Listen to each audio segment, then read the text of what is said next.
ఈ లోకంలో మనం ఎవరికైనా నచ్చకపోతే వెంటనే వదిలేస్తారు. వాళ్ళకి ఏం నచ్చకపోయినా మనల్ని వదిలేస్తారు. ఈ లోకంలో కొందరు ఉన్నట్టుండి మారిపోతారు. ఎప్పటికీ మారిపోనని మాటిస్తారు.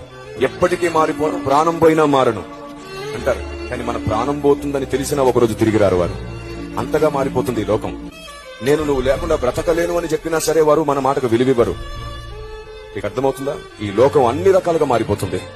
నేను మారను మారను మారను అని మాట ఇచ్చిన వాళ్ళే చాలా మంది మారిపోతుంటారు. వారికి నచ్చింది జరిగినప్పుడు, వారికి కావలసిన జీవితం దొరికినప్పుడు, వారు అనుకున్న ప్రపంచం వాళ్ళు అందంగా అలంకరించుకుని వెళ్లిపోతారు.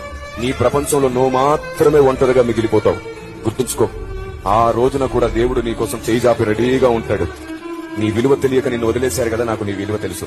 నీ విలువ వారికి తెలిసేటట్టు నిన్ను హెచ్చిస్తాను. నీ మనసు, నీ జీవితం నా చేతుల్లో పెట్టమని. అప్పుడు కూడా దేవుడు చేయి చాపి నీ కొరకు ఎదురు చూస్తాడు. ఆమేన్. ఆయన నీలోని పాపాన్ని చూసో, నీలోని రోత జీవితాన్ని చూసో ద్వేషించట్ల. లోకం నిన్ను ద్వేషిస్తుంది, తృణీకరిస్తుంది, అవమానిస్తుంది, దూషిస్తుంది, అసలు నిన్ను బ్రతకకుండా చేస్తుంది. కానీ ఆయన అలా కాదు.